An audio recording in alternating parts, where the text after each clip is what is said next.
16. No sooner had the snarl and burble of the psychiatrist's Ferrari died away in the sunset than the cook said she and her daughter would be leaving too. "This is your 2 weeks' notice," she said. "What a blow!" "What made you decide so suddenly?" I said. "Nothing sudden about it," she said. "Celeste and I were about to leave right before Mrs. Berman came. It was so dead here. She made things exciting, so we stayed. But we've always said to each other, when she goes, we go too."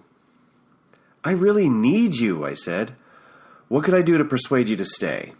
I mean, my God, they already had rooms with ocean views, and Celeste's young friends had the run of the property, and no end of free snacks and refreshments. The cook could take any of the cars any time she wanted to, and I was paying her like a movie star." "You could learn my name," she said. What was going on? "Do what?" I said. "Whenever I hear you talk about me, all you ever call me is the cook. I have a name. It's Allison White," she said. "Goodness," I protested with terrified joviality. "I know that perfectly well. That's who I make out your check to every week. Did I misspell it or something, or get your Social Security wrong?" "That's the only time you ever think of me," she said, "when you make out my check. And I don't think you think about me then. Before Mrs. Berman came and Celeste was in school, there was just the two of us in this house alone. And we'd slept under the same roof night after night, and you ate my food." Here she stopped. She hoped she'd said enough, I guess. I now realized that this was very hard for her. "Yes," I said. "This is so stupid," she said. "I can't tell if it is or not," I said. And then she blurted, "I don't want to marry you." My God! "Who would?" I said. "I just want to be a human being and not a nobody and a nothing. If I have to live under the same roof with a man, any man," she said. She revised that instantly. "Any person," she said. This was dismayingly close to what my first wife Dorothy had said to me, that I often treated her as though I didn't even care what her name was, as though she really weren't there. The next thing the cook said I had also heard from Dorothy. "I think you're scared to death of women," she said. "Me too," said Celeste. "Celeste," I said, "you and I have been close, haven't we?" "That's because you think I'm stupid," said Celeste. "And she's still too young to be threatening," her mother said. "So everybody's leaving now?" I said. "Where's Paul Slazenger?" "Out the door," said Celeste. What had I done to deserve this? All I had done was go to New York City for one night, giving the widow Berman time to redecorate the foyer. And now, as I stood in the midst of a life she had ruined, she was off hobnobbing in Southampton with Jackie Kennedy. "Oh my," I said at last, "and I know you hate my famous art collection too." They brightened some, because, I suppose, I had broached a subject which was a lot easier to discuss than the relationship between men and women and men. "I don't hate them," said the cook. Said Allison White, Allison White, Allison White. This is a perfectly presentable woman, with even features and a trim figure and nice brown hair. I'm the problem. I am not a presentable man. "They just don't mean anything to me," she went on. "I'm sure that's because I'm uneducated. Maybe if I went to college, I would finally realize how wonderful they are. The only one I really liked, you sold." "Which one was that?" I said. I myself perked up some, hoping to salvage something at least from this nightmare. A statement from these unsophisticated people as to which of my paintings, one I had sold, evidently, had had such power that even they had liked it. "The one with the 2 little black boys and the 2 little white boys," she said. I ransacked my mind for any painting in the house which might have been misread in that way by an imaginative and simple person. Which one had 2 black blobs and 2 white ones? Again, it sounded a lot like a Rothko.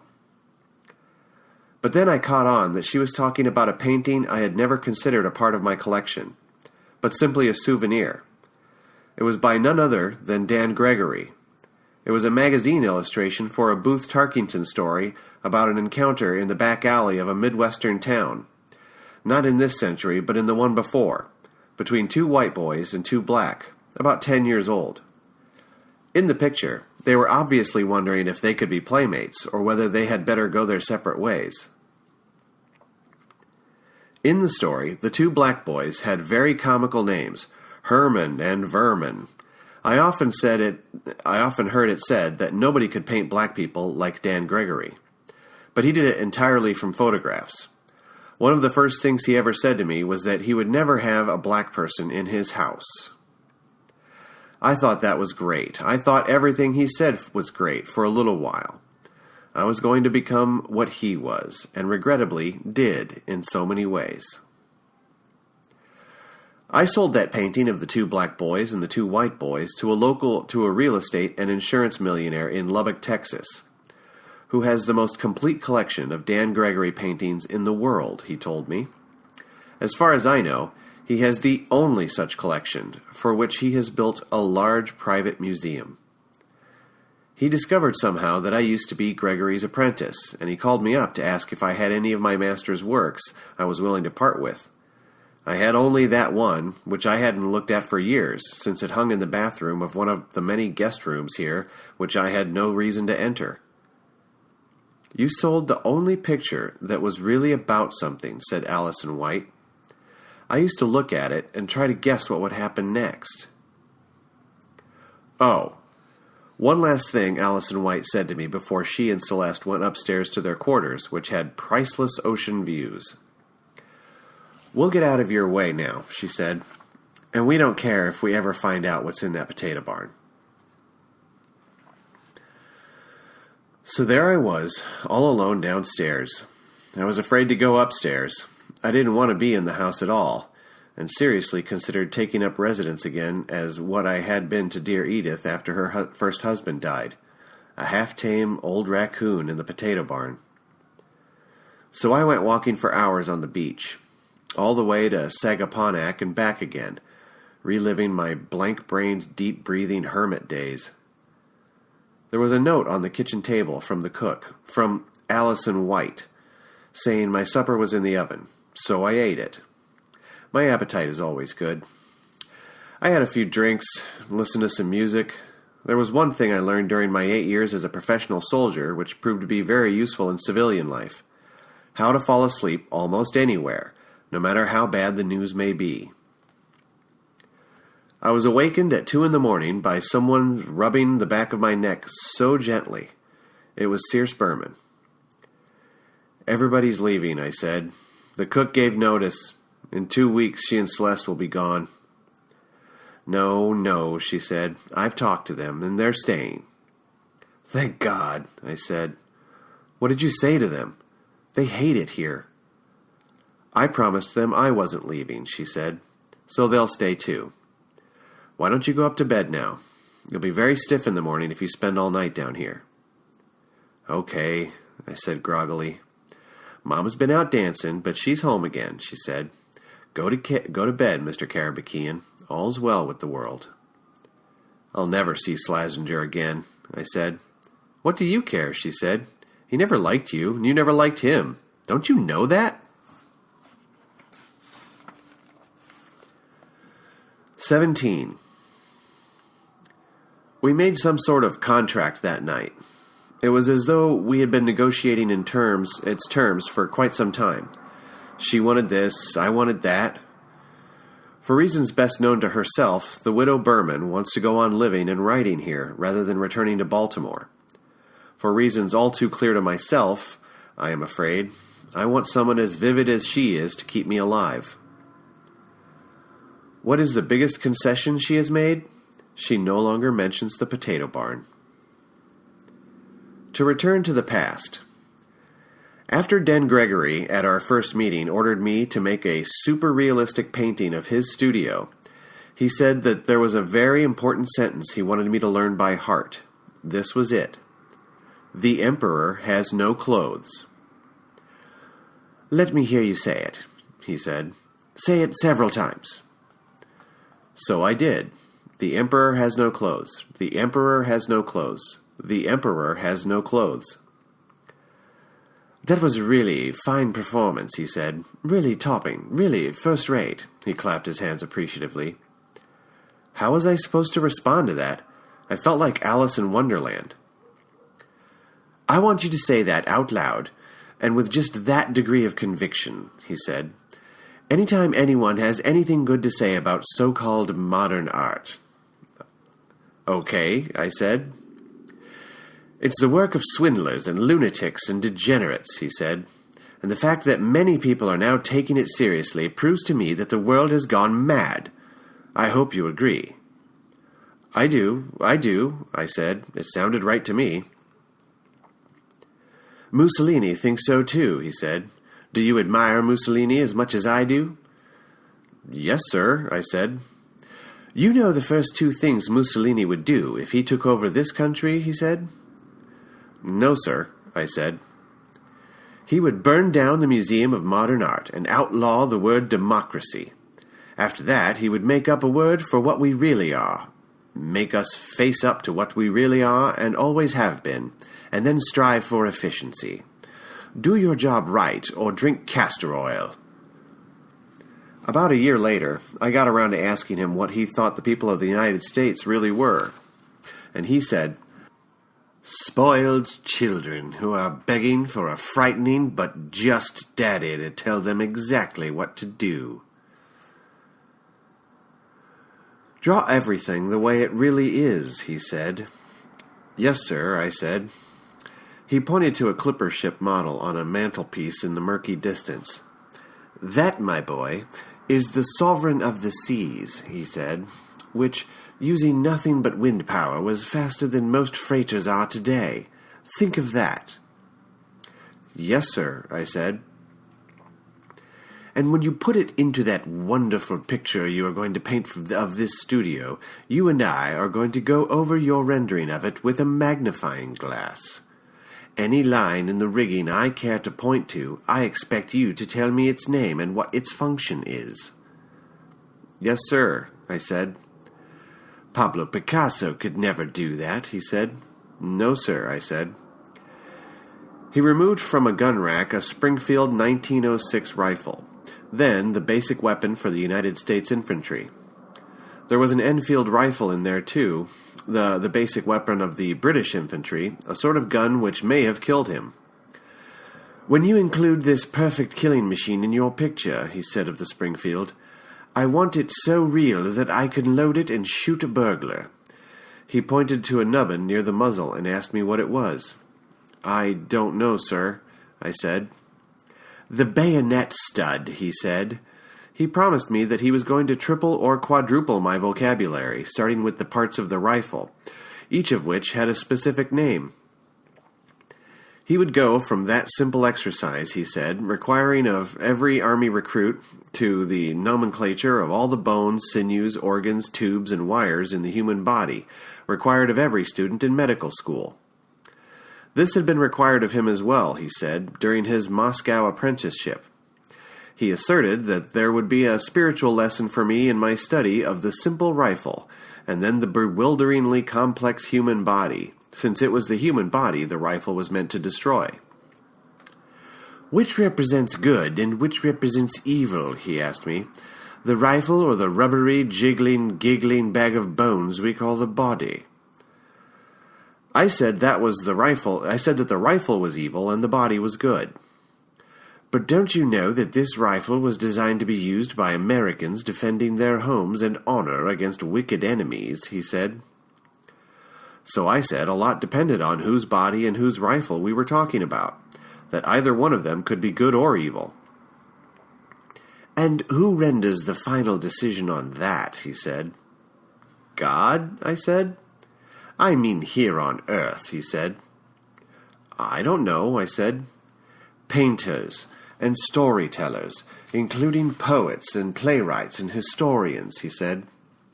They are the justices of the Supreme Court of Good and Evil, of which now I am a member, and to which you may belong some day.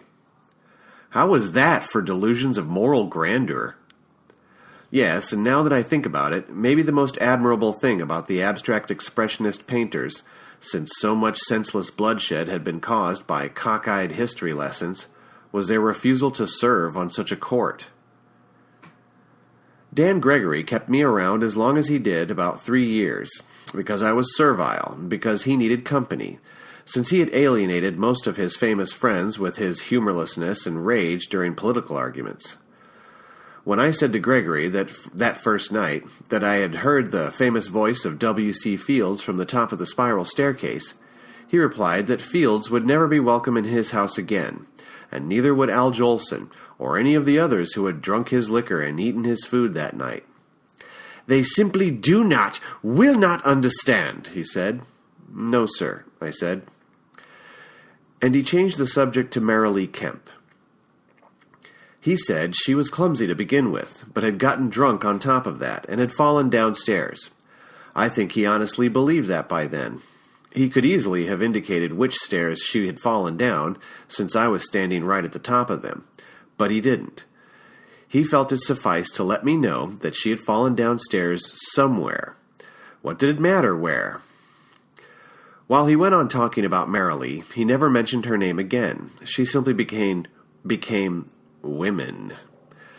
"Women will never take the blame for anything," he said. "No matter what troubles they bring on themselves, they won't rest until they've found some man to blame for it, right?" "Right," I said. "There's only one way they can take anything, and that's personally," he said. "You're not even talking about them, don't even know what they're in the room, but they will still take anything you say as though it were aimed right at them. Ever notice that?"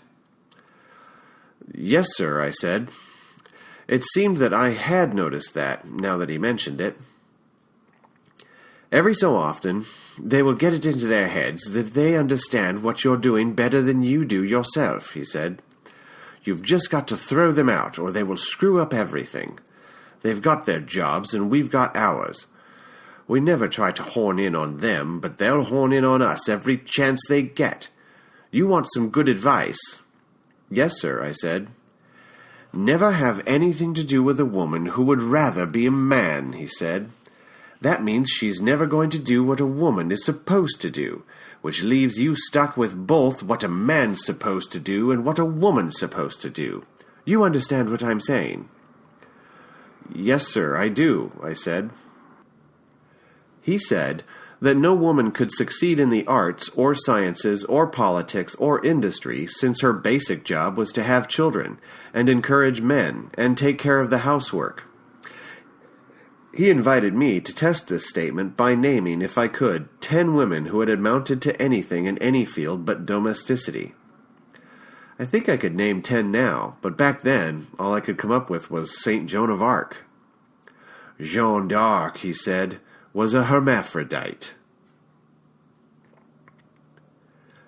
18.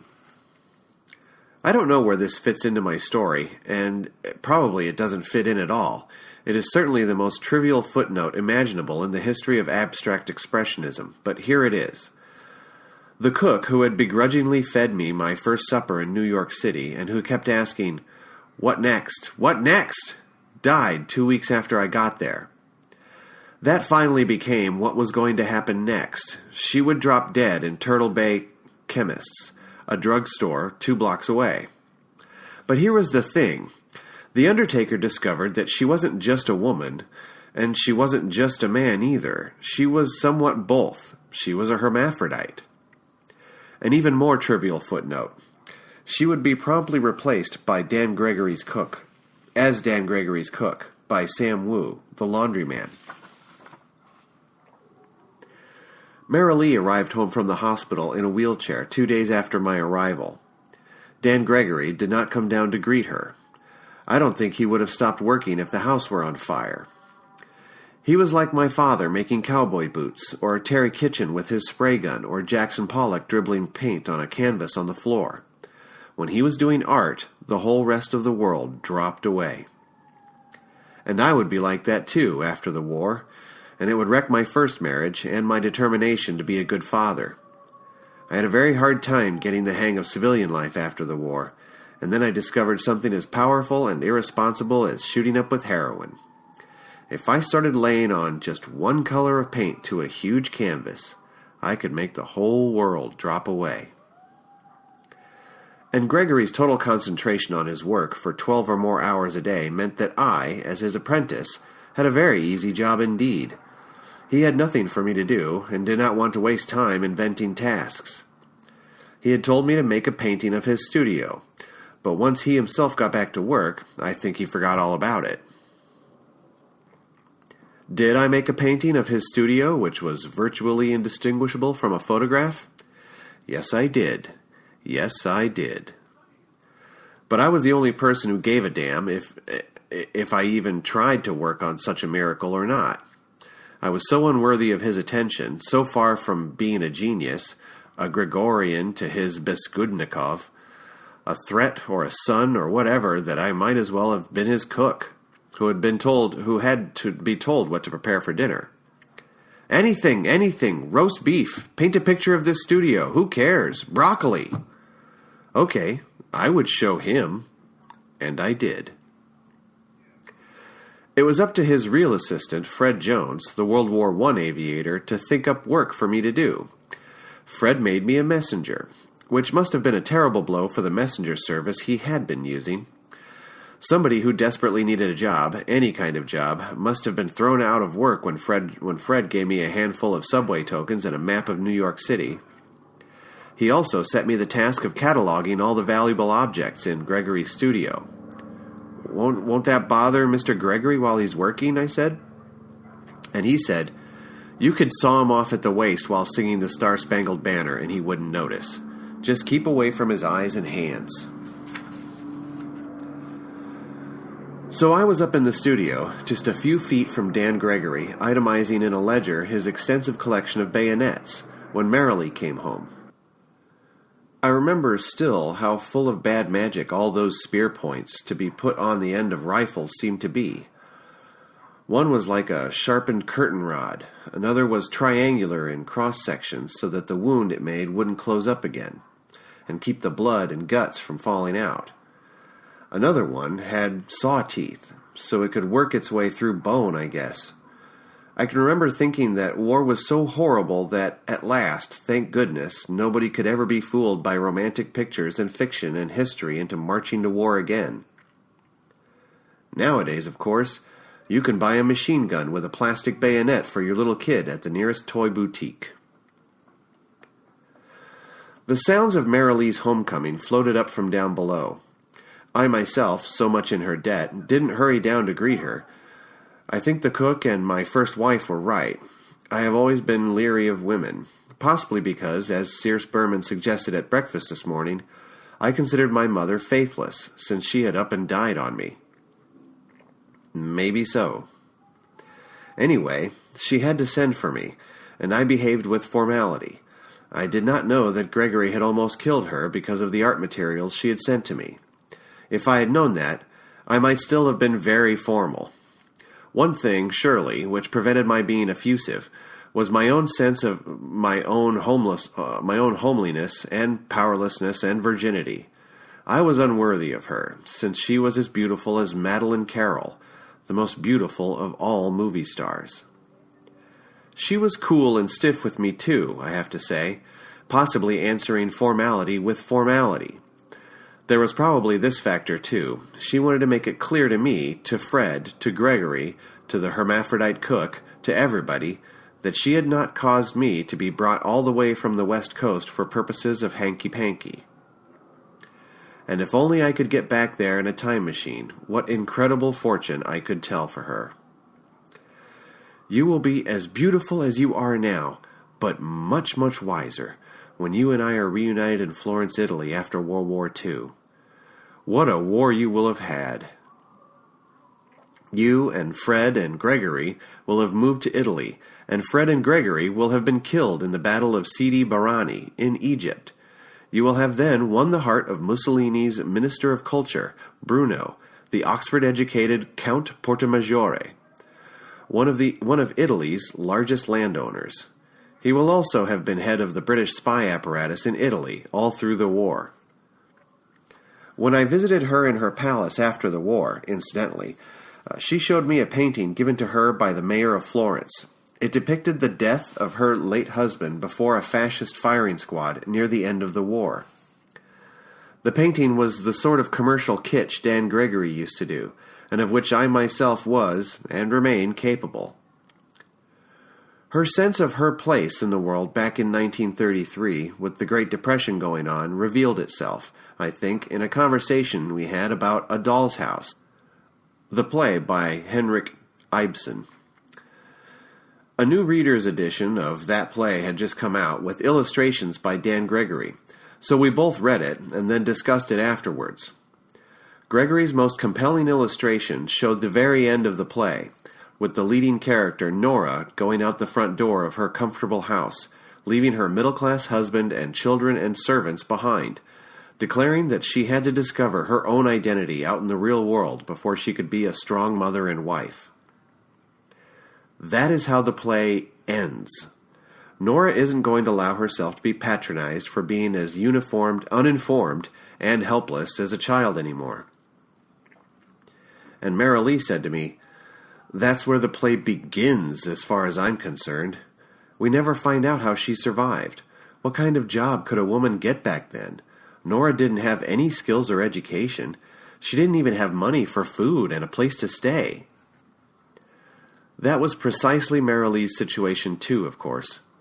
There was nothing waiting for her outside of the door of Gregory's very comfortable dwelling except hunger and humiliation, no matter how meanly he might treat her. A few days later, she told me that she had solved the problem. "That ending is a fake," she said, delighted with herself. Ibsen just tacked it on so the audience could go home happy. He didn't have the nerve to tell what really happened, what the whole rest of the play says has to happen. "What has to happen?" I said. "She has to commit suicide," said Marilee. "And I mean right away, in front of like a streetcar or something before the curtain comes down. That's the play. Nobody's ever seen it, but that's the play." I've had quite a few friends commit suicide, but was never able to see the dramatic necessity for it that Marilee saw in Ibsen's play.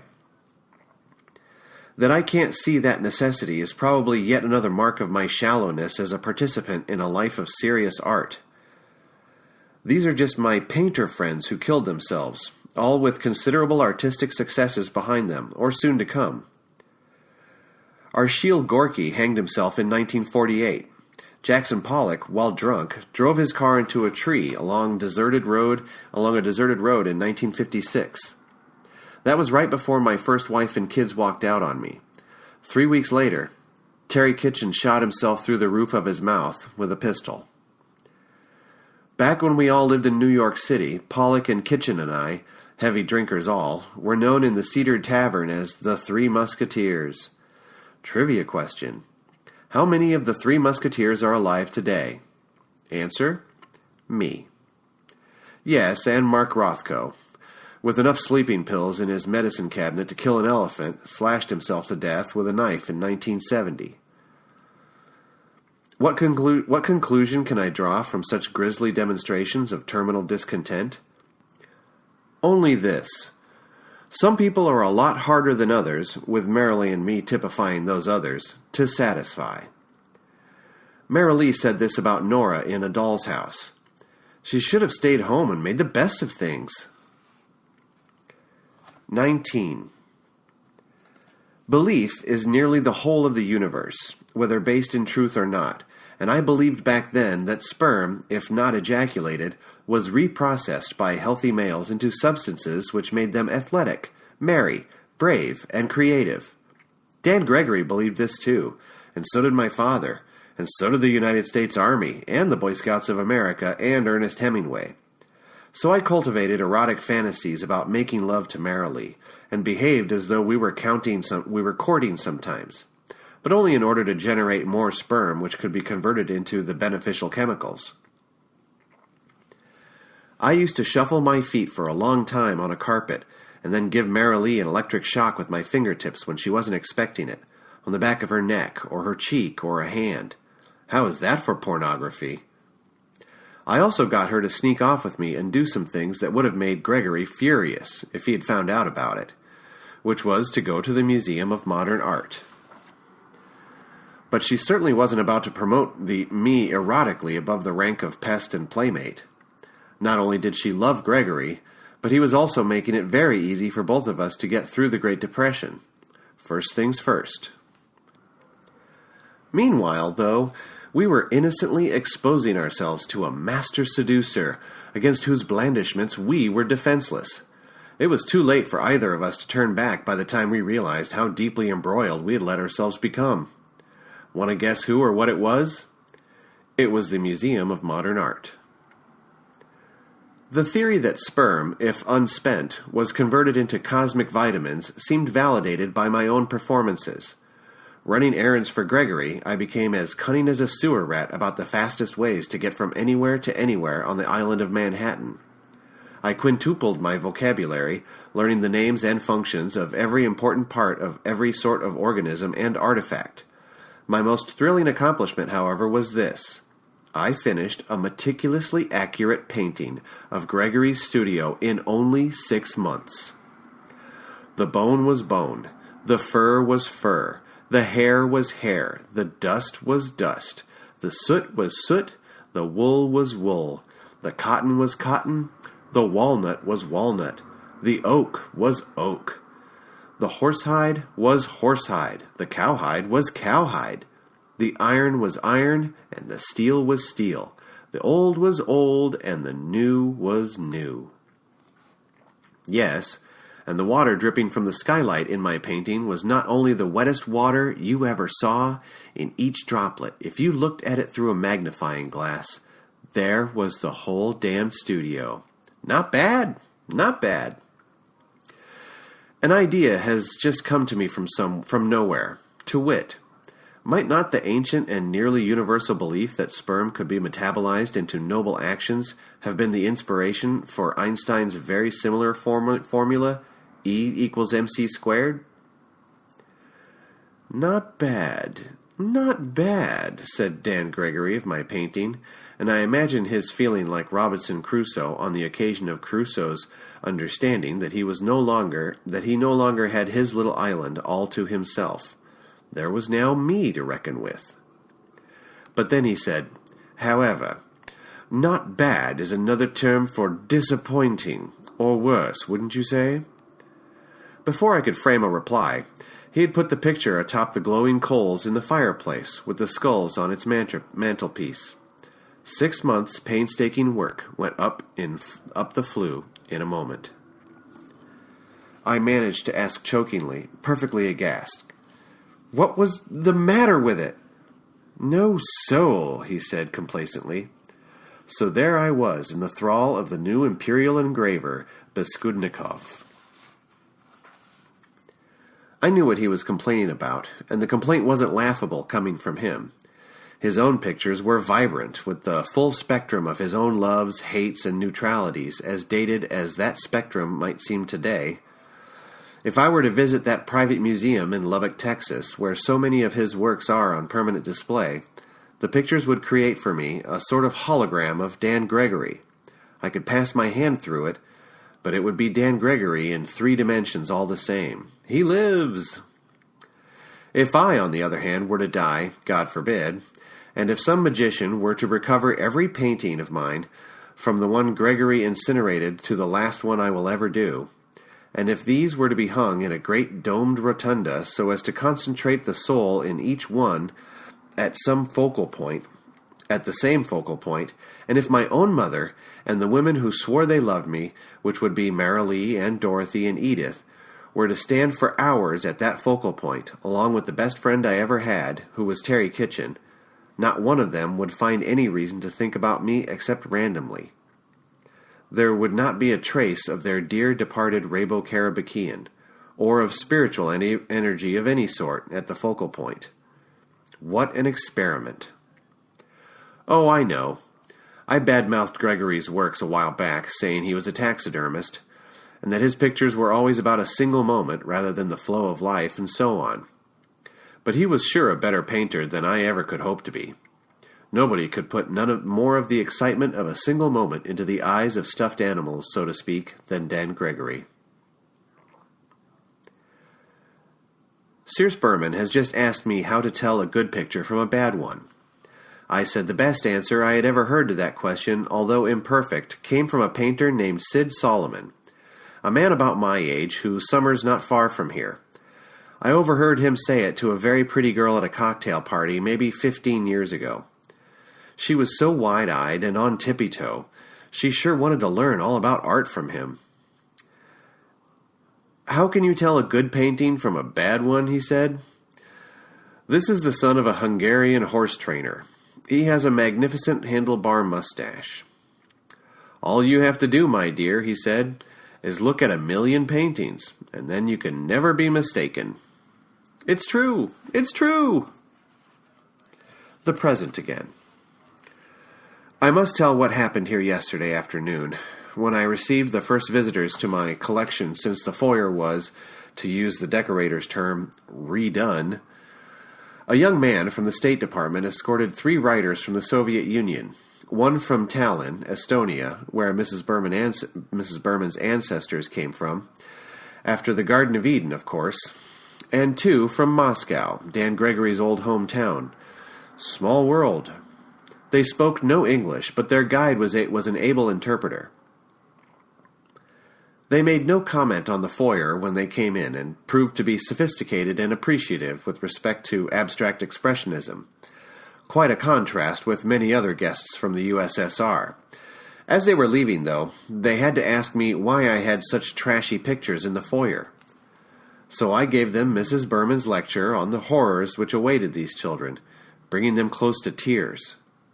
They were terribly embarrassed. They apologized effusively for not understanding the true import of the chromos, and said that, now that I had explained them, they were unanimous in agreeing that these were the most important pictures in the house. And then they went from picture to picture, bewailing all the pain each girl would go through. Most of this wasn't translated, but I gathered that they were predicting cancer and war and so on. I was quite a hit, and we hugged and hugged. Never before had visitors bid me farewell so ardently. Usually they can hardly think of anything to say. And they called something to me from the driveway, grinning affectionately and shaking their heads. So I asked the man from the State Department what they had said, and he translated, "No more war. No more war." 20. Back to the past. When Dan Gregory burned up my painting, why didn't I do to him what he had done to Beskudnikov? Why didn't I mock him and walk out and find a better job?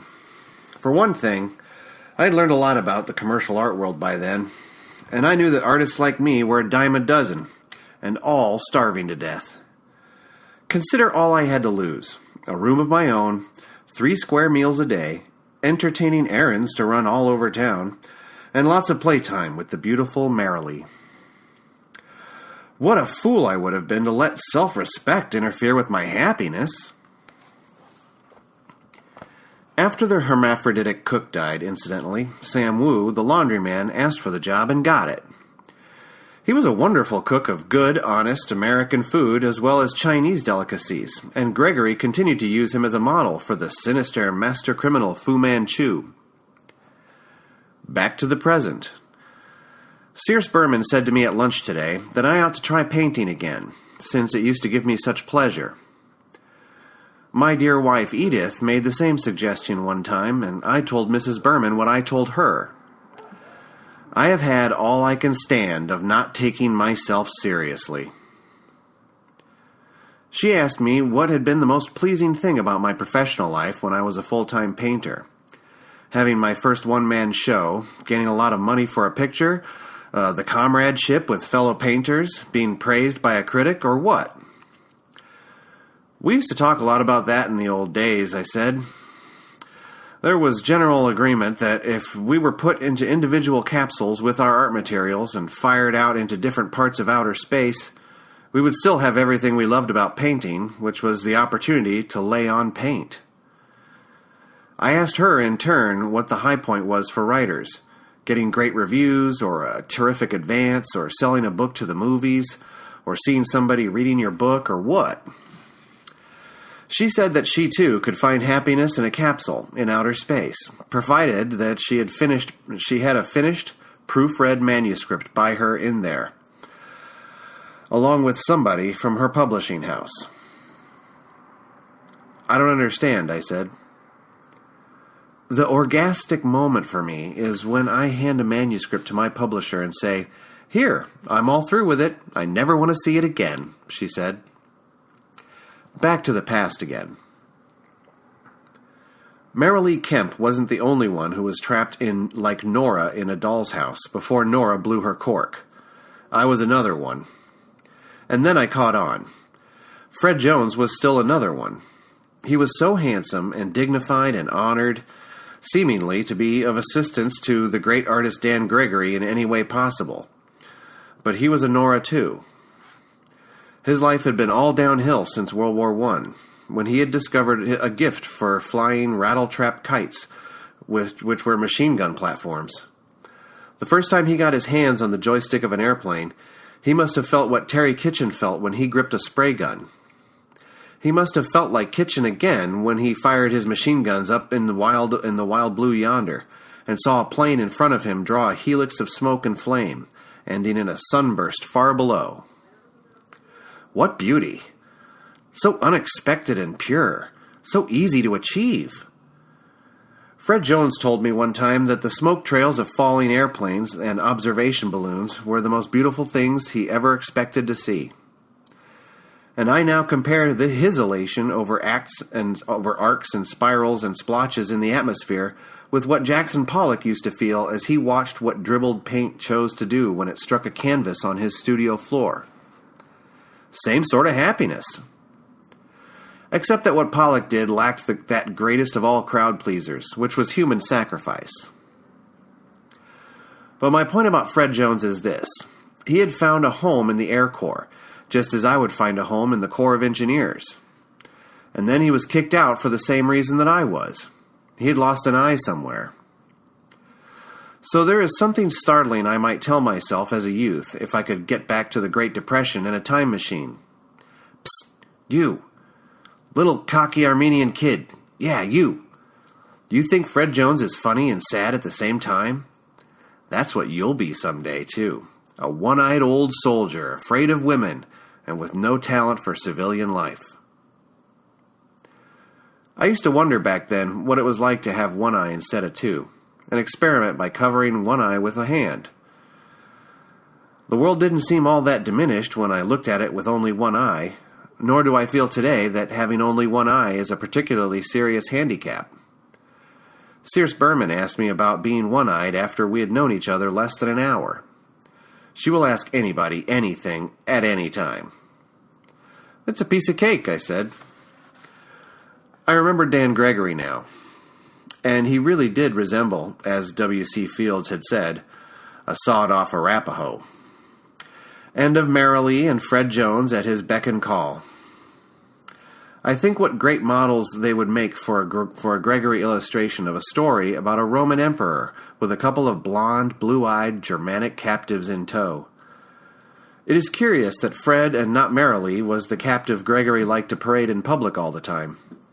It was Fred he took to parties and on fox hunts in Virginia and cruises on his yacht, the Ararat. I do not propose to explain this beyond declaring for a certainty that Gregory and Fred were men's men. They were not homosexuals. Whatever the explanation, Gregory did not mind at all that Marilee and I took long walks all over Manhattan, with heads snapping around to take a second, third, and fourth looks at her. People must have wondered, too, how somebody like me, obviously not a relative, could have won the companionship of a woman that beautiful. People think we're in love, I said to her on a walk one day. And she said, "They're right." "Well, you know what I mean," I said. "What do you think love is anyway?" she said. "I guess I don't know," she said.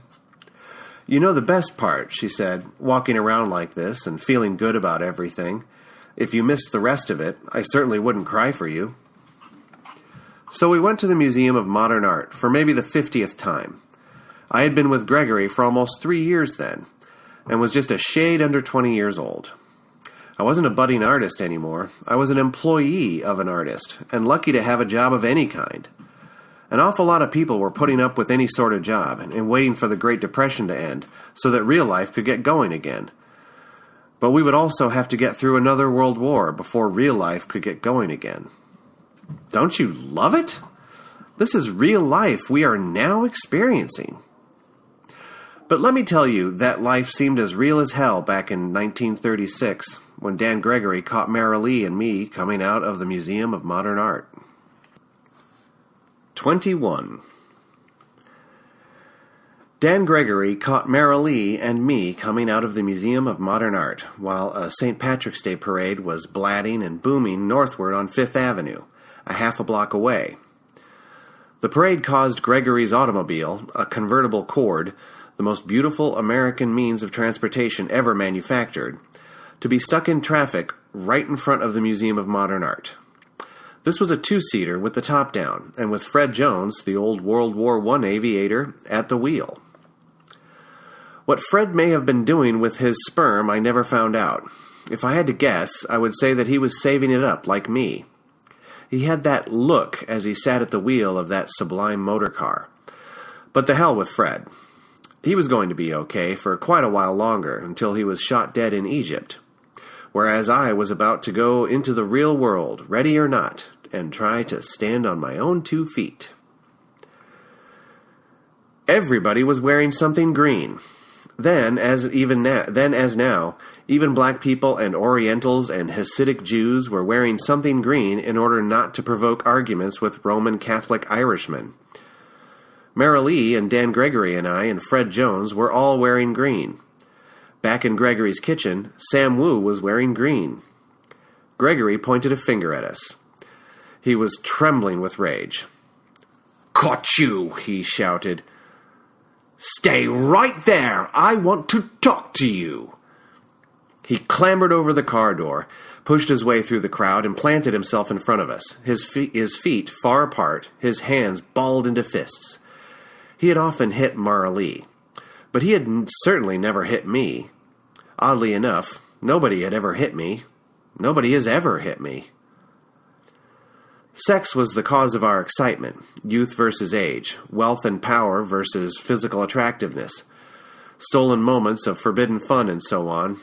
But Gregory spoke only of gratitude, loyalty, and modern art. As for the pictures in the museums being genuinely modern, most of them had been painted before the First World War, before Marilee and I had been born. The world back then was very slow to accept changes in painting styles. Nowadays, of course, every novelty is celebrated immediately as a masterpiece. "You parasites! You ingrates! You rotten, spoiled little kids!" seethed Dan Gregory. "Your loving papa asked just one thing of you as an expression of your loyalty. Never go into the Museum of Modern Art." I doubt that many people who heard him even knew that we were in front of a museum. They probably thought he had caught us coming out of a hotel or an apartment house, someplace with beds for lovers. If they took him literally when he called himself Papa, they would have had to conclude that he was my papa and not hers, since we looked so much alike. "It was symbolic," he said. "Don't you understand that? It was a way of proving that you were on my side and not theirs. I'm not afraid to have you look at the junk in there. You were part of my gang and proud of it." He was all choked up now, and he shook his head. That's why I made that very simple, very modest, very easily complied with request. Stay out of the Museum of Modern Art." Marilee and I were so startled by this confrontation, we may even have gone on holding hands. We had come skipping out and holding hands like Jack and Jill. We probably did go on holding hands, like Jack and Jill. Only now do I realize that Dan Gregory caught us at a moment when we had somehow agreed that we were going to make love that afternoon. I now think we were out of control, and would have made love whether we had run into him or not. Every time I have told this story before, I have indicated that there would have been no lovemaking if it hadn't been for the confrontation. Not so. "I don't give a hoot what pictures you look at," he said. "All I asked was that you not pay your respects to an institution which thinks that the smears and spatters and splotches and daubs and dribbles and vomit of lunatics and degenerates and charlatans are great treasures we should all admire." Reconstructing what he said to us long ago, I am touched by how careful he and almost all angry males used to be, when in mixed company, not to use the words which might offend women and children, such as shit and fuck. Sears Berman argues that the inclusion of once taboo words into ordinary conversations is a good thing, since women and children are now free to discuss their bodies without shame, and so to take care of themselves more intelligently. I said to her, "Maybe so, but don't you think all this frankness has also caused a collapse of eloquence?" I reminded her of the cook's daughter's habit of referring to anybody she didn't like for whatever reason as an asshole. I said, "Never did I hear Celeste give a thoughtful explanation of what it was that such a person might have done to earn that protological sobriquet." "Of all the ways to hurt me," Gregory went on in that British accent of his, "you could not have picked a crueler one. I have treated you as a son," he said to me. "And you like a daughter," he said to Marilee. "And this is the thanks I get. And it's not your going in there which is the most insulting. No, it isn't that. It's how happy you were when you were coming out. What could that happiness be but a mockery of me and of every person who ever tried to keep control of a paintbrush?" He said that he was going to have Fred drive him to City Island, where his yacht, the Ararat, was in dry dock, and he was going to live aboard her until Fred could assure him that we were out of his house on 48th Street, and that every trace of our ever having been there had been removed. "Out you go," he said. "Good riddance of bad rubbish." What a surreal thing this master realist was about to do. He was going to take up residence on an 80-foot sailing yacht in dry dock. He would have to come and go by ladder, would have to use a boatyard toilet and a telephone. And think of what a bizarre creation his studio was. An hallucination created at tremendous expense and effort. And he would eventually arrange to have himself and his only friend killed while wearing Italian uniforms. Everything about Dan Gregory, except for his paintings, had fewer connections with reality and common sense than the most radical modern art. Bulletin from the present. Sears Berman has just discovered, after questioning me closely, that I have never actually read a whole book by Paul Schlesinger, my former best friend. She, it turns out, has read them all since moving in. I own them all. They have a little shelf of honor in the library, and are autographed beneath testimonials as to how close Paul and I have been for so many years. I have read reviews of most of them, and have a pretty good idea of how they go. I think Paul knew this about me, although we have certainly never discussed it openly. It is impossible for me to take his writing seriously, knowing how reckless he has been in real life. How can I study his published opinions on love and hate and God and man and whether the ends ever justify the means and all that with solemnity? As for a quid pro quo, I don't owe him one. He has never honored me as a painter or collector, nor should he have. So what was our bond? Loneliness and wounds from World War II, which were quite grave. Sears Berman has broken her silence about the mystery of the locked potato barn. She found a big picture book in the library, whose spine is split and whose pages are not only dog-eared but splotched with painty fingerprints, although it was published only 3 years ago. It depicts virtually all the uniforms worn by every sort of regular soldier or sailor or airman during World War II. She asked me point blank if it had anything to do with what was in the barn. Maybe it does, and maybe it doesn't, I said. But I will tell you a secret. It does. It does. So, Marilee and I slouched home from the Museum of Modern Art like whipped children. We laughed sometimes, too, just fell into each other's arms and laughed and laughed. So we were feeling each other up and liking each other terrifically all the way home. We stopped to watch a fight between two white men in front of a bar on 3rd Avenue. Neither one was wearing green. They snarled in some language we did not understand. They may have been Macedonians or Basques or Frisian Islanders or something like that. Marilee had a slight limp and a list to the left, as permanent consequences of her having been pushed down the stairs by an Armenian. But another Armenian was groping her and nuzzling her hair and so on, and had an erection with which you might have smashed coconuts. I like to think we were man and wife. Life itself can be sacramental. The supposition was that we would be leaving the Garden of Eden together and would cleave to one another in the wilderness through thick and thin. I don't know why we laughed so much. Our ages again. I was almost 20, and she was 29. The man we were about to cuckold, or whatever, was 53, with only 7 more years to go. A mere stripling, in retrospect. Imagine having all of 7 more years to go.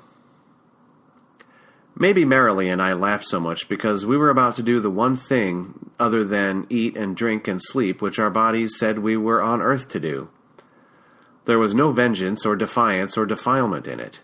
We did not do it in the bed she and Gregory shared, or in Fred Jones's bed next door, or in the immaculate French Empire guest room, or in the studio, and not even on my own bed, although we could have done it almost anywhere except in the basement, since Fu Manchu was the only other person in the house just then. Our brainless lovemaking anticipated abstract expressionism in a way, since it was about absolutely nothing but itself.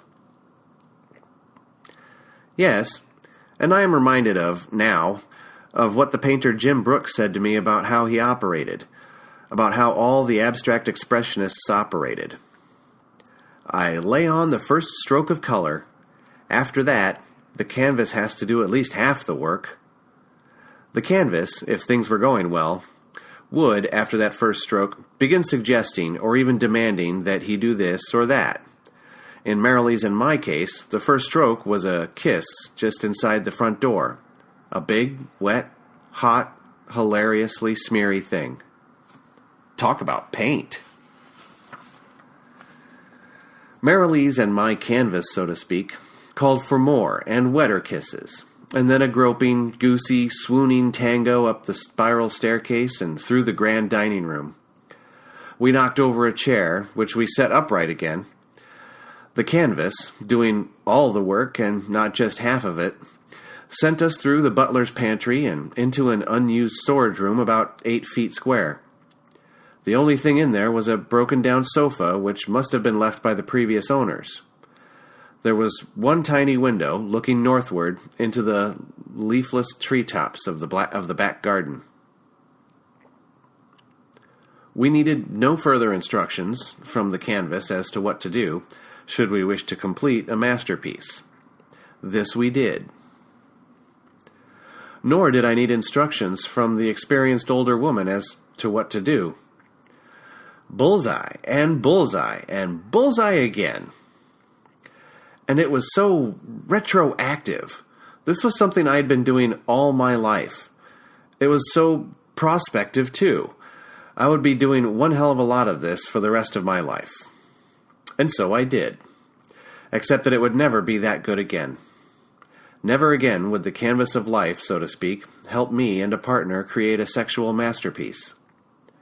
Rabo Karabakian, then, created at least one masterpiece as a lover, which was necessarily created in private and vanished from the earth even more quickly than the paintings which made me a footnote in art history. Is there nothing I have done which will outlive me, other than the opprobrium of my first wife and sons and grandchildren? Do I care? Doesn't everybody? Poor me. Poor practically everybody, with so little durable good to leave behind. After the war, when I told Terry Kitchen something about my 3 hours of ideal lovemaking with Marilee, and how contentedly adrift in the cosmos they made me feel, he said this: "You were experiencing a non-epiphany." "A what?" I said. "It's a concept of my own invention," he said. This was back when he was still a talker instead of a painter, long before I bought him the spray rig. As far as that goes, I was nothing but a talker and a painter's groupie. I was still going to become a businessman. "The trouble with God isn't that he so seldom makes himself known to us," he went on. "The trouble with God is exactly the opposite. He's holding you and me and everybody else by the scruff of the neck, practically constantly." He said he had just come from an afternoon at the Metropolitan Museum of Art, where so many of the paintings were about God's giving instructions to Adam and Eve and the Virgin Mary and various saints in agony and so on. These moments are very rare, if you can believe the painters. But who was ever nitwit enough to believe a painter, he said. And he ordered another double scotch, I'm sure, for which I would pay. Such moments are often called epiphanies, and I'm here to tell you that they're as common as houseflies, he said. "I see," I said. I think Pollock was there listening to all this, although he and Kitchen and I were not yet known as the Three Musketeers. He was a real painter, so he hardly talked at all. After Terry Kitchen became a real painter, he, too, hardly talked at all. "Contentedly adrift in the cosmos, were you?" Kitchen said to me. "That is a perfect description of a non-epiphany, that rarest of moments when God Almighty lets go of the scruff of your neck and lets you be human for a little while." "How long did the feeling last?" "Oh, maybe half an hour," I said. And he leaned back in his chair, and he said with deep satisfaction, "And there you are." That could have been the same afternoon I rented studio space for the two of us in a loft owned by a photographer at the top of a building on Union Square. Studio space in Manhattan was dirt cheap back then. An artist could actually afford to live in New York City. Can you imagine that? After we had rented the studio space, I said to him, "My wife will kill me if she hears about this." "Just give her 7 epiphanies a week," he said, "and she'll be so grateful she'll let you get away with anything." "Easier said than done," I said. The same people who believe that Sears Berman's Polly Madison books are destroying the fabric of American society, telling teenage girls that they can get pregnant if they're not careful and so on, would surely consider Terry Kitchen's concept of non-epiphanies blasphemous. But I can't think of anybody who tried harder than he did to find worthwhile errands to run for God. He could have had brilliant careers in law or business or finance or politics. He was a magnificent pianist and a great athlete, too. He might have stayed in the Army and soon become a general, and maybe chairman of the Joint Chiefs of Staff. When I met him, though, he had given all that up in order to be a painter, even though he couldn't draw for sour apples, and had never had an art lesson in his life. "Something's just got to be worth doing," he said, "and painting is one of the few things I haven't tried." A lot of people, I know, think that Terry could draw realistically, if he wanted to do so.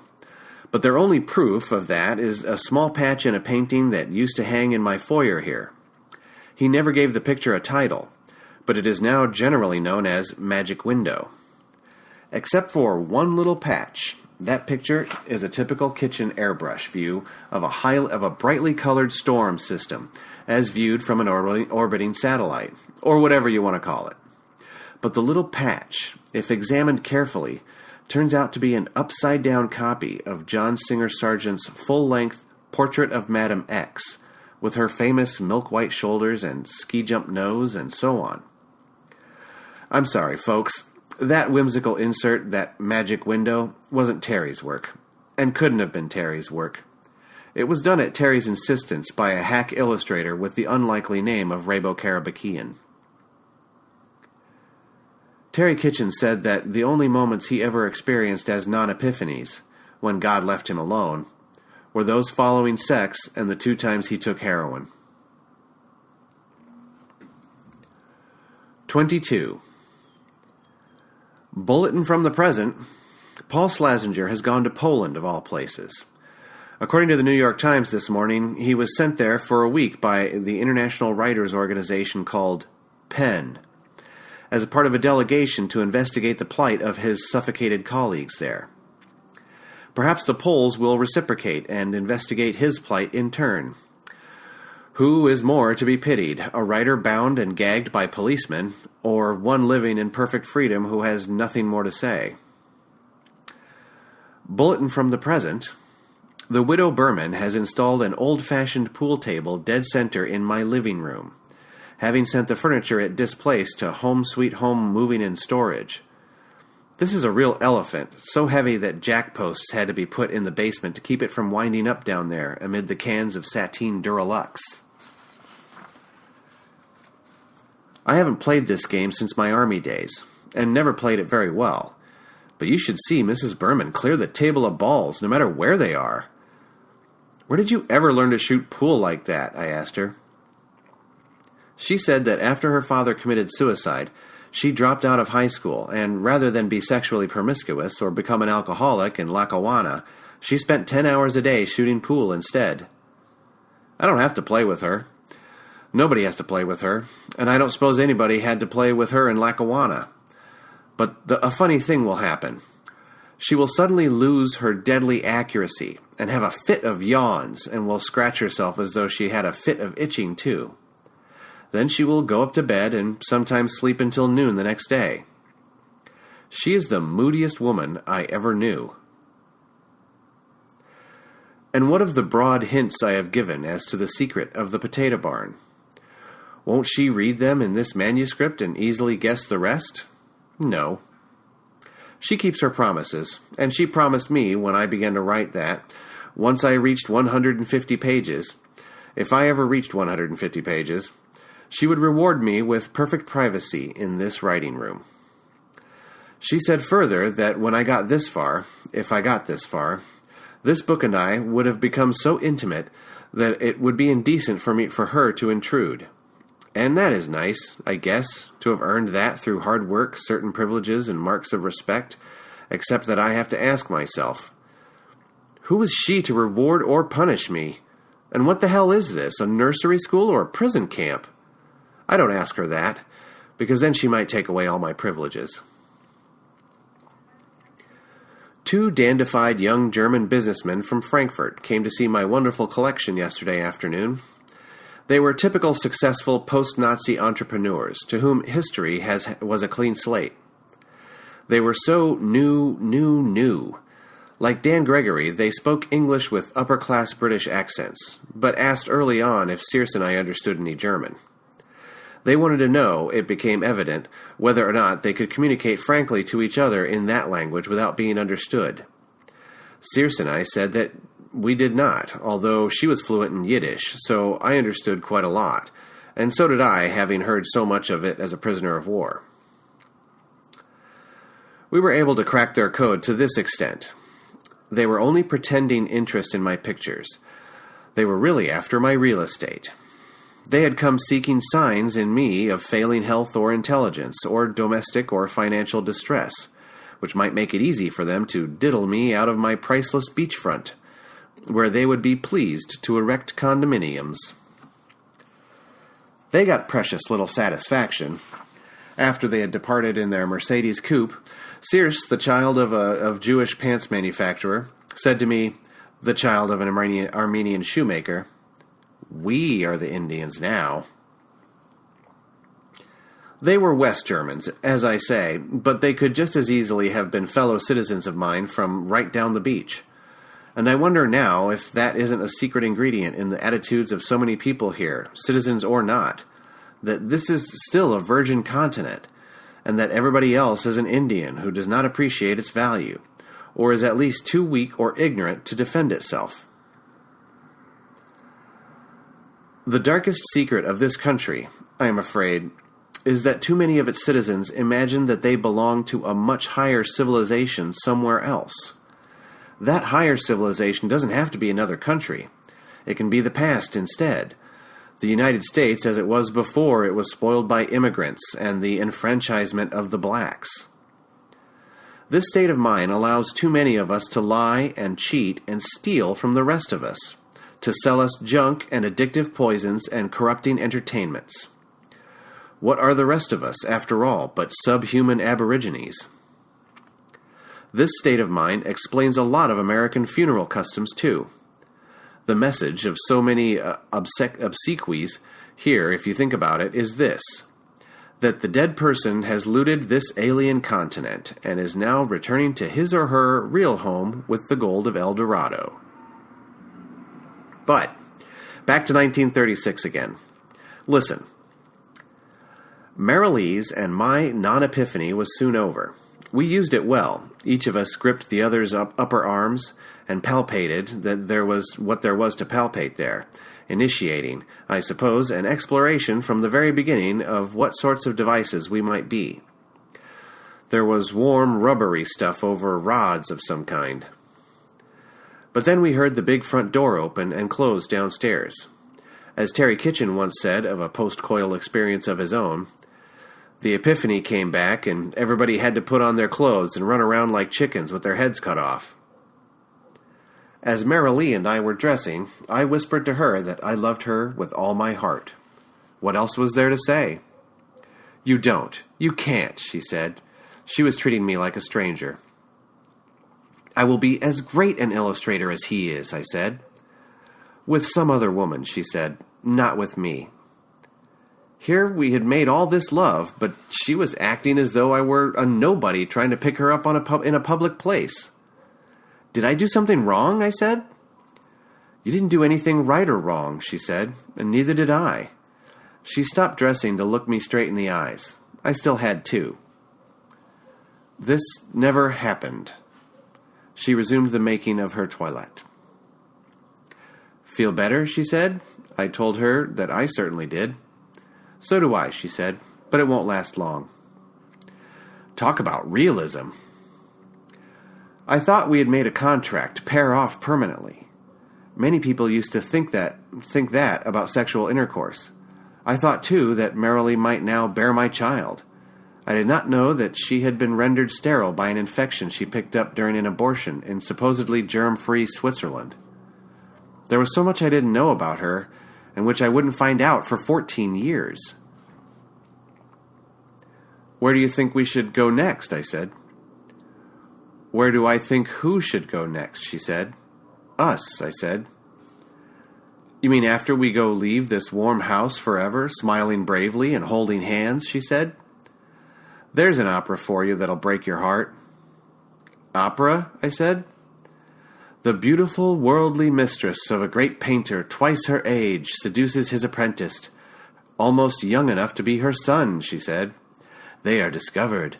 They are cast out into the world. She believes that her love and advice will make the boy a great painter too. And they freeze to death." That is just about what would have happened too. "You have to go, but I have to stay," she said. "I've got a little money saved up, enough to take care of you for a week or two. It's time you got out of here anyway. You were getting much too comfortable." "How could we ever part after what we just did?" I said. "The clocks stopped while we did it," she said, "and now they've started up again. It didn't count, so forget it." "How could I?" I said. "I already have," she said. "You're still a little boy, and I need a man to take care of me. Dan is a man." So I slunk to my room, confused and humiliated. I packed up my belongings. She did not see me out. I had no idea what room she had gone to, or what she might be doing there. Nobody saw me out. And I left that house forever as the sun went down on St. Patrick's Day, 1936, without a backward glance at the gorgon on the front door of Dan Gregory. I spent my first night, on my own, only a block away, at the Vanderbilt YMCA. but would not see or hear from her again for 14 years. It seemed to me that she had dared me to become a great financial success, and then to come back and take her away from Dan Gregory. I fantasized about that as a real possibility for perhaps a month or two. Such things happened all the time in stories Dan Gregory was given to illustrate. She would not see me again until I was worthy of her. Dan Gregory was working on a new edition of Tales of King Arthur and His Knights when he got rid of me. Marilee had posed as Guinevere. I would bring her the Holy Grail. But the Great Depression soon made clear to me that I would never amount to anything. I couldn't even provide decent food and a bed for my worthless self, and was frequently a bum among bums in soup kitchens and shelters for the homeless. I improved myself in libraries while keeping warm, reading histories and novels and poems said to be great, and encyclopedias and dictionaries, and the latest self-help books about how to get ahead in the United States of America, how to learn from failures, how to make strangers like and trust you immediately, how to start your own business, how to sell anybody anything, how to put yourself into the hands of God and stop wasting so much time and precious energy worrying, how to eat right. I was certainly a child of Dan Gregory, and of the times, too. When I tried to make my vocabulary and familiarity with great issues and events and personalities throughout recorded time equal to those of graduates of great universities. My accent, moreover, was as synthetic as Gregory's, and so, by the way, was Marilee's. Marilee and I, a coal miner's daughter and an Armenian shoemaker's son, remember, had sense enough not to pretend to be British upper class. We obscured our humble origins and in vocal tones and intonations, which had no name back then, as nearly as I can remember, but which are now known as transatlantic. Cultivated, pleasant to the ear, and neither British nor American. Marilee and I were brother and sister in that regard. We sounded the same. But when I roamed New York City, knowing so much and capable of speaking so nicely, and yet so lonely and often hungry and cold, I learned the joke at the core of American self-improvement. Knowledge was so much junk to be processed one way or another at great universities. The real treasure the great universities offered was a lifelong membership in a respected artificial extended family. My parents were born into biological families, and big ones too, which were respected by Armenians in Turkey. I, born in America, far away from any other Armenians save for my parents, eventually became a member of 2 artificial extended families, which were reasonably respectable, although surely not the social equals of Harvard or Yale. 1, the Officer Corps of the United States Army in time of war, and 2, the Abstract Expressionist School of Painting after the war. 23. I could not get work with any of the companies which had come to know me as Dan Gregory's messenger boy. He told them, I imagine, although I have no proof of this, that I was self-serving, disloyal, untalented, and so on. True enough. Jobs were so scarce anyway, so why would they give one to anyone as unlike themselves as an Armenian? Let the Armenians take care of their own unemployed. And it was, in fact, an Armenian who came to my rescue while I was caricaturing willing sitters in Central Park, for the price of a cup of coffee and little more. He was neither a Turkish nor a Russian Armenian, but a Bulgarian Armenian, whose parents had taken him to Paris, France, in his infancy. He and they had become members of the lively and prosperous Armenian community in that city, then the art capital of the world. As I have said, my own parents and I would have become Parisians too, had we not been diverted to San Ignacio, California, by the criminal Vartan Mamegonian. My savior's original name had been Marktich Kuyumdijan, subsequently Frenchified to Marc Colomb. The Colomms, then as now, were giants in the tourist industry, with travel agencies all over the world and orchestrators of tours to almost anywhere. When he struck up a conversation with me in Central Park, Marc Colomb was only 25, and he had been sent from Paris to find an advertising agency to make his family services better known in the USA. He admired my facility with drawing materials and said that, if I really wished to become an artist, I would have to come to Paris. There was an irony lying in wait in the distant future, of course. I would eventually become a member of that small group of painters which would make New York City and not Paris the art capital of the world. Purely on the basis of race prejudice, I think, one Armenian taking care of another, he bought me a suit, a shirt, a necktie, and a new pair of shoes, and took me to the advertising agency he liked best, which was Leidveld and Moore. He told them they could have the Colombe account if they would hire me as an artist, which they did. I never saw or heard from him again, but guess what? On this very morning, as I am thinking about Marc Colombe hard for the first time in half a century, the New York Times carries his obituary. He was a hero of the French resistance, they say, and was, at the time of his death, chairman of the board of Colombe Frères L'Essai, the most extensive travel organization in the world. What a coincidence! But that is all it is. One mustn't take such things too seriously. Bulletin from the present. Circe Berman has gone mad for dancing. She gets somebody, simply anybody of any age or station, to squire her to every public dance she hears about within 30 miles of here, many of them fundraisers for volunteer fire departments. The other morning she came home at 3 a.m. wearing a fire hat. She is after me to take ballroom dancing lessons being offered at the Elks Lodge in East Kogog. I said to her, I am not going to sacrifice my one remaining shred of dignity on the altar of Terpsichore. I experienced modest prosperity at Leidveld and Moore. It was there that I did my painting for the most beautiful ocean liner in the world, the Normandy. In the foreground was the most beautiful automobile in the world, the Cord. In the background was the most beautiful skyscraper in the world, the Chrysler Building. Getting out of the Cord was the most beautiful actress in the world, who was Madeleine Carroll. What a time to be alive! Improved diet and sleeping conditions did me the disservice of sending me one evening to the Art Students' League with a portfolio under my arm. I wished to take lessons in how to be a serious painter and presented myself and my work to a teacher named Nelson Bowerbeck, a representational painter, as were almost all of the painting teachers then. He was principally known as a portraitist, and his work can still be viewed in at least one place I know of, at New York University, my old alma mater. He did portraits of 2 of that institution's presidents before my time. He made them immortal, as only paintings can. There were about 12 students in the room, and busy at their easels, all making pictures of the same nude model. I looked forward to joining them. They seemed to be a happy family, and I needed one.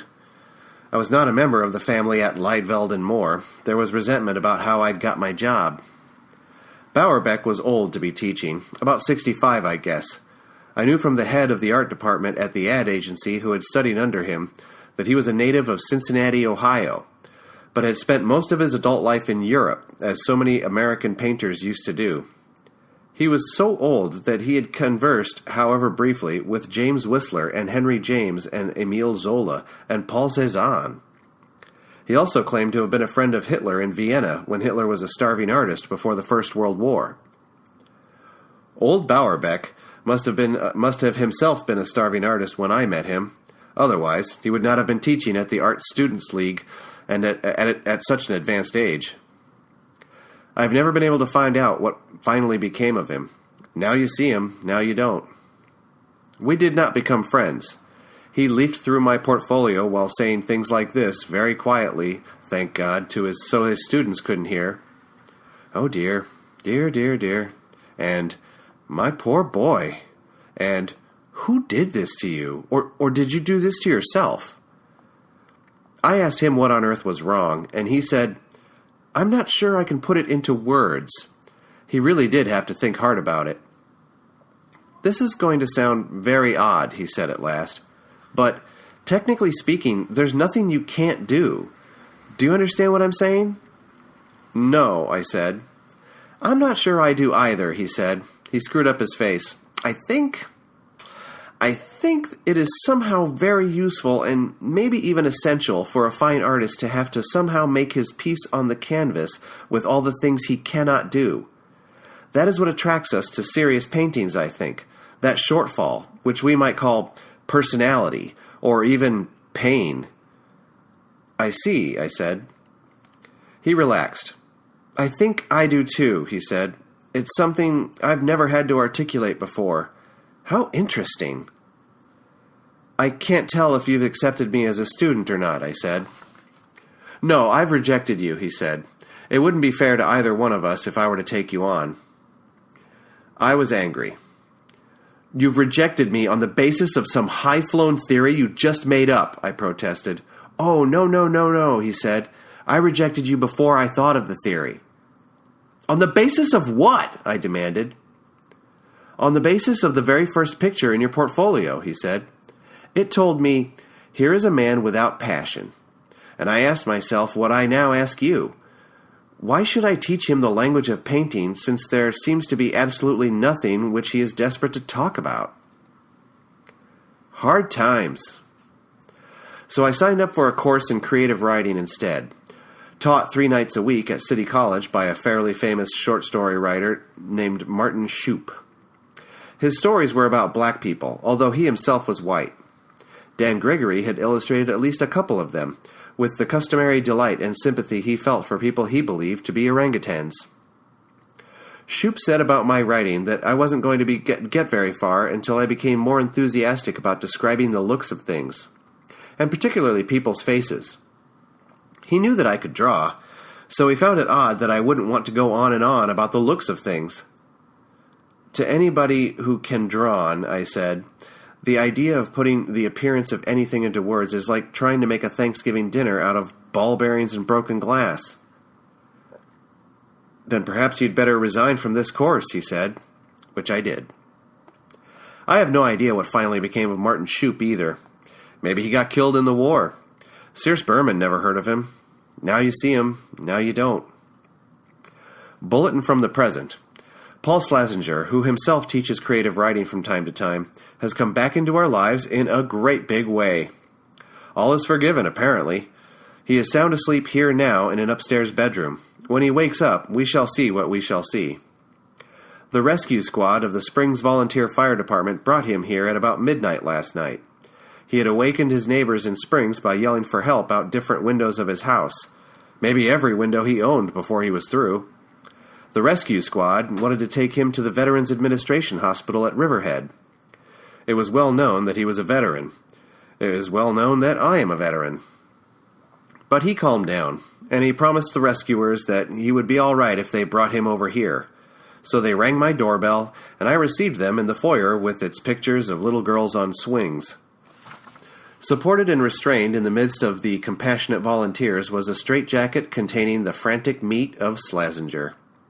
If I gave them permission, they were going to turn him loose as an experiment. Sears Berman had come down by then. We were both in our nightclothes. People do strange things when suddenly confronted by a person out of his or her mind. After taking one long, hard look at Schlesinger, Sears turned her back on all of us and started straightening the pictures of the little girls on swings. So there was something this seemingly fearless woman was afraid of. She was petrified of insanity. Insane people are evidently gorgons to her. If she looks at one, she turns to stone. There must be a story there. 24. Schlesinger was a lamb when they unswaddled him.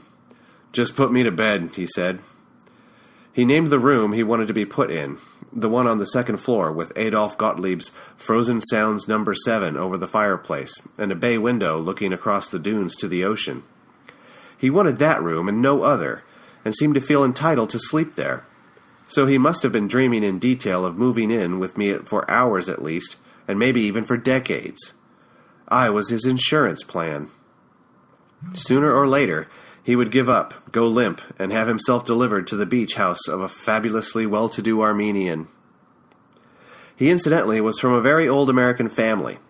The first Schlesinger on this continent was a Hessian grenadier serving as a mercenary with General John Bourillon, the British general who was defeated by forces commanded in part by the rebel General Benedict Arnold, who would later desert to the British at the Second Battle of Freeman's Farm, north of Albany, 200 years ago. Slazenger's ancestor was taken prisoner during the battle and never went home, which was in Wiesbaden, Germany, where he had been the son of, guess what, a cobbler. All God's chillen's got shoes. Old Negro Spiritual. I would have to say that the Widow Berman was a lot scarier than Slazenger the night Slazenger arrived in a straitjacket. He was pretty much the same old Slazenger when the rescue squad turned him loose in the foyer. But Sears, almost catatonic, was a Sears I had never seen before. So I put Slazenger to bed unassisted. I didn't undress him. He didn't have that many clothes on anyway, just jockey shorts and a t-shirt that said, "Stop Shoreham." Shoreham is a nuclear generating plant not far away. If it didn't work the way it was supposed to, it might kill hundreds of thousands of people and render Long Island uninhabitable for centuries. A lot of people were opposed to it. A lot of people were for it. I myself think about it as little as possible. I will say this about it, though, although I have only seen it in photographs. Never have I contemplated architecture which said more pointedly to one and all, "I am from another planet. I have no way of caring what you are, or what you want, or what you do. Buster, you have been colonized." A good subtitle for this book might be this: Confessions of an Armenian Late Bloomer, or Always the Last to Learn. Listen to this. I never even suspected that the Widow Berman was a pill freak until the night Slazenger moved in. After I had put him to bed, with the Belgian linen sheets pulled right up to his nostrils of his big Hessian nose, I thought it might be a good idea to give him a sleeping pill. I didn't have any, but I hoped Mrs. Berman might have some. I had heard her come up the stairs very slowly to go into her bedroom. Her door was wide open, so I paid her a call. She was sitting on the edge of her bed, staring straight ahead. I asked her for a sleeping pill, and she told me to help myself in the bathroom. I hadn't entered that bathroom since she took up residence. In fact, I don't think I had been in it for years and years. There's a good chance that I had never been in that bathroom before. And, my God, I wish you could see the pills she had. They were apparently samples from drug salesmen which her late doctor husband had accumulated over decades. The medicine cabinet couldn't begin to hold them all. The marble countertop around the wash basin was about 5 feet long and 2 feet wide, I would estimate, and an entire regiment of little bottles was deployed there. The scales dropped from my eyes. So much was suddenly explicable. The strange salutation when we first met on the beach, the impulsive redecoration of the foyer, the unbeatable pool game, the dancing madness, and on and on. And which patient needed me most now in the dead of night? Well, what could I do for a pill freak that she couldn't do better or worse for herself? So I went back to Slazenger empty-handed, and we talked about his trip to Poland for a while. Why not? Any port in a storm. Here is the solution to the American drug problem suggested a couple of years ago, back by the wife of our president. Just say no. Maybe Mrs. Berman could say no to her pills, but poor Paul Slazenger had no control over the dangerous substances his own body was manufacturing and dumping in his bloodstream.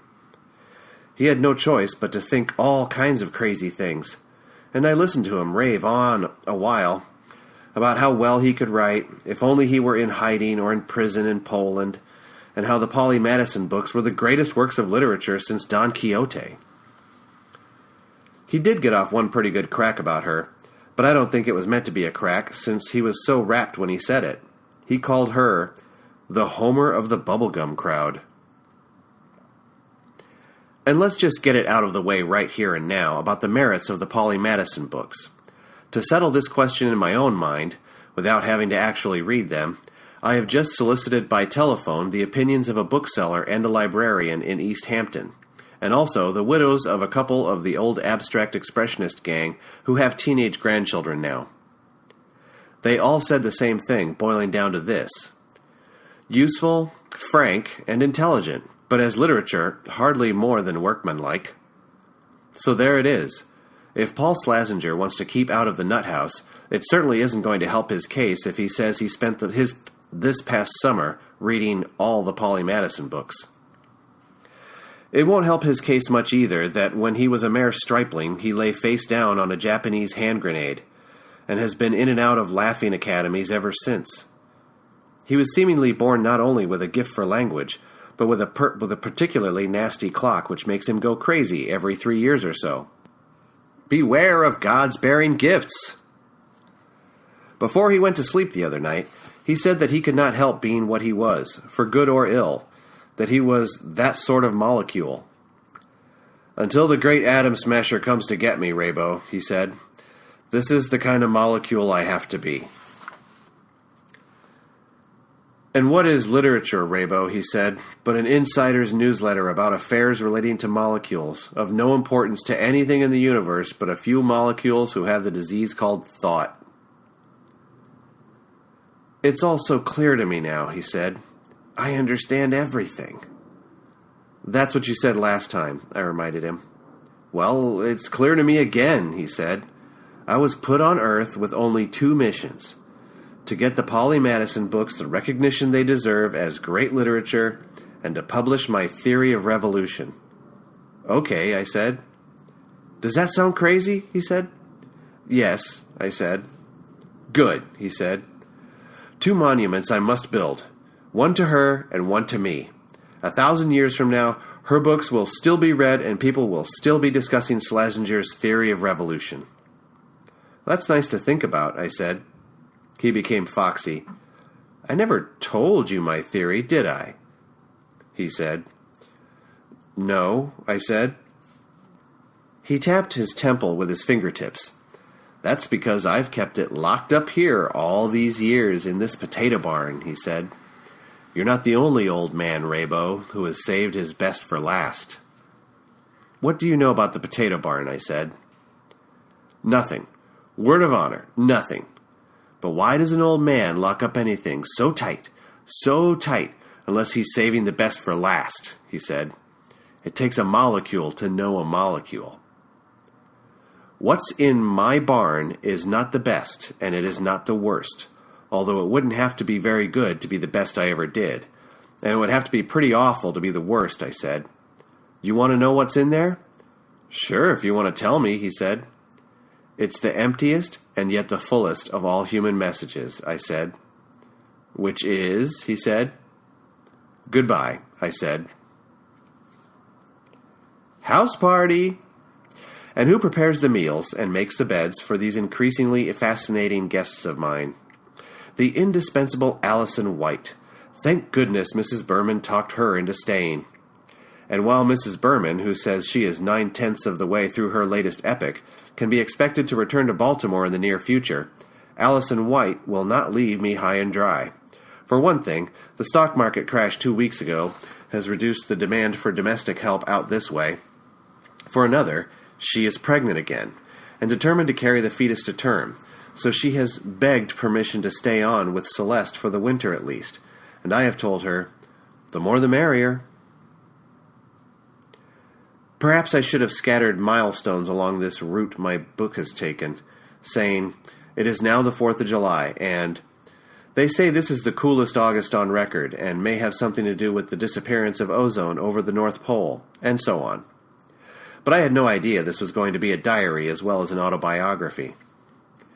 Let me say now that Labor Day was 2 weeks ago, just like the stock market crash. So, zingo, there goes prosperity, and zingo, there goes another summertime. Celeste and her friends are back in school, and she asked me this morning what I knew about the universe. She asked to write a theme about it. Why ask me, I said. You read the New York Times every day, she said. So I told her that the universe began as an 11-pound strawberry which exploded at 7 minutes past midnight 3 trillion years ago. I'm serious, she said. All I can tell you is what I read in the New York Times, I said. Paul Schlesinger has had all his clothes and writing materials brought here. He is working on his first volume of nonfiction, to which he has given this title, The Only Way to Have a Successful Revolution in Any Field of Human Activity. For what it is worth, Schlesinger claims to have learned from history that most people cannot open their minds to new ideas unless a mind-opening team with a particular membership goes to work on them. Otherwise, life will go on exactly as before, no matter how painful, unrealistic, unjust, ludicrous, or downright dumb that life may be. The team must consist of 3 sorts of specialists, he says. Otherwise, the revolution, whether in politics or the arts or the sciences or whatever, is sure to fail. The rarest of these specialists, he says, is an authentic genius, a person capable of having seemingly good ideas not in general circulation. A genius working alone, he says, is invariably ignored as a lunatic. The second sort of specialist is a lot easier to find, a highly intelligent citizen in good standing in his or her community, who understands and admires the fresh ideas of the genius, and who testifies that this genius is far from mad. A person like that working alone, says Schlesinger, can only yearn out loud for changes, but fail to say what their shapes should be. The third sort of specialist is a person who can explain anything, no matter how complicated, to the satisfaction of most people, no matter how stupid or pig-headed they may be. He will say almost anything in order to be interesting and exciting, says Schlesinger. Working alone, depending solely on his own shallow ideas, he would be regarded as being as full of shit as a Christmas turkey. Schlesinger, high as a kite, says that every successful revolution, including abstract expressionism, the one I took part in, had that cast of characters at the top, Pollock being the genius in our case, Lenin being the one in Russia's, Christ being the one in Christianity's. He says that if you can't get a cast like that together, you can forget changing anything in a great big way. Just think, this one house by the seaside, so empty and dead only a few months ago, is now giving birth to a book about how to revolt successfully, a book about how poor girls feel about rich boys, and the memoirs of a painter whose pictures all came unstuck from canvas. And we're expecting a baby, too. I look out my window and see a simple man astride a tractor which drags a madly chattering gang of mowers across my lawns. I know little more about him than his name is Franklin Cooley, and that he drives an old baby-shit brown Cadillac Coupe de Ville, and has 6 kids. I don't even know if Mr. Cooley can read and write. At least 40 million Americans can't read and write, according to this morning's New York Times. That is 6 times as many illiterates as there are people of Armenian descent anywhere. So many of them, and so few of us. Does Franklin Cooley, that poor dumb bastard with 6 kids, his ears filled with the clashing gibberish of the mowers, have the least suspicion that earth-shaking work is going on in here? Yes, and guess what else the New York Times said this morning? Geneticists have incontrovertible evidence that men and women were once separate races, men evolving in Asia and women evolving in Africa. It was simply a coincidence that they were interfertile when they met. The clitoris, so goes the speculation in the paper, is the last vestige of the inseminating organ of a conquered, enslaved, trivialized, and finally emasculated race of weaker, but not necessarily dumber, anthropoids. Cancel my subscription.